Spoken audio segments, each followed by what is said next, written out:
ہیں۔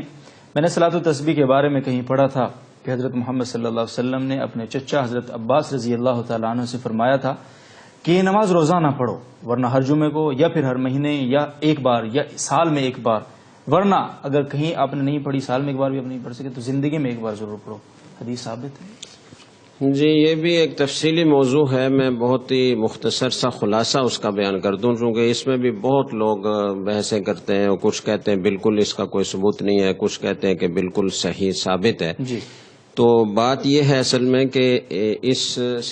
صلاۃ التسبیح کے بارے میں 10 روایات سے زیادہ روایات ہیں۔ ایک بات تو یہ ذہن میں رکھنی چاہیے، اور 10 روایات اگر ساری کی ساری بالکل ضعیف بھی ہوں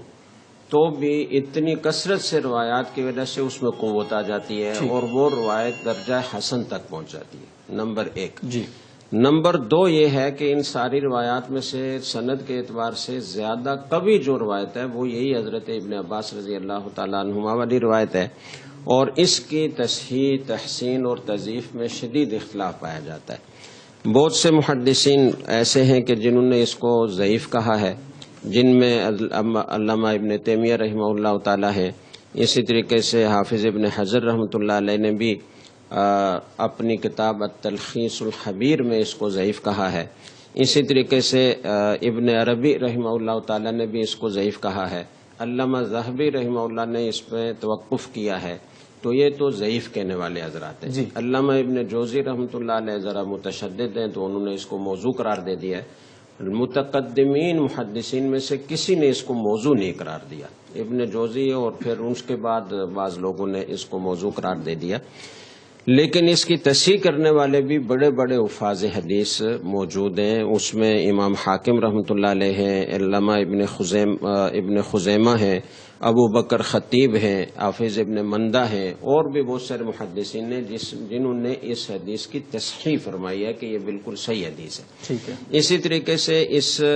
حدیث کی تحسین کرنے والے حضرات بھی ہیں۔ امام حافظ ابن حجر رحمۃ اللہ علیہ نے التلخیص الخبیر میں تو اس کو ضعیف کہا ہے، لیکن دوسری ان کی 2 کتابیں ہیں اعمال الاذکار اور اسی طریقہ سے الخصال المکفرہ، ان دونوں کتابوں میں حافظ ابن حجر رحمۃ اللہ علیہ نے اس حدیث کو حسن قرار دیا۔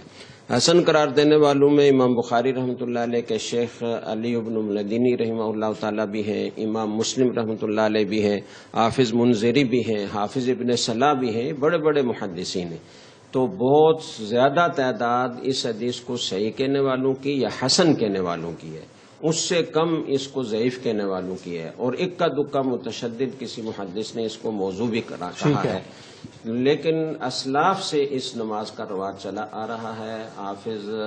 عبداللہ ابن مبارک رحمۃ اللہ علیہ بہت بڑے درجے کے محدث ہیں، وہ اس کا بہت اہتمام کرتے تھے اور بہت اس کی ترغیب بھی دیتے تھے دوسروں کو۔ ان سے بھی مقدم ایک محدث ہیں عبدالعزیز ابن ابی داؤد، وہ فرماتے تھے کہ من اراد الجنہ فعلیہ بصلاۃ التسبیح، جس کو جنت میں جانے کا ارادہ ہو اس کو چاہیے، اس پر لازم ہے کہ وہ صلاۃ التسبیح پڑھے۔ اسی طریقے سے ایک اور محدث جو ان سے بھی مقدم ہے، وہ یہ فرماتے ہیں کہ ما رأیت فی الشدائد والغموم مثل صلاۃ التسبیح،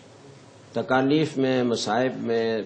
مشکلات میں اور غموں کو دور کرنے میں میں نے صلاۃ التسبیح سے زیادہ بہتر کسی چیز کو نہیں دیکھا۔ تو اس لیے اس نماز کا ثبوت ہے، اور حدیث کے مجموعہ سے کم از کم یہ حدیث حسن درجے کی بھی ہے، حسن درجے کی تو ہے ہی، بعض حضرات نے اس کو صحیح بھی قرار دیا ہے۔ اس لیے اس نماز کا اہتمام کرنا چاہیے۔ البتہ اگر کوئی اس کو غیر ثابت سمجھتا ہے اور اس وجہ سے نہیں پڑھتا، تو چونکہ بعض محدثین کا اس کو ضعیف قرار دینے کا قول بھی موجود ہے، تو اس لیے اس پر ملامت بھی نہیں کرنی چاہیے، لیکن جمہور علماء، فقہاء شافعیہ، فقہاء حنفیہ میں سے بہت سارے حضرات نے اس نماز کو مستحب قرار دیا ہے، اس لیے اس کو پڑھنا چاہیے۔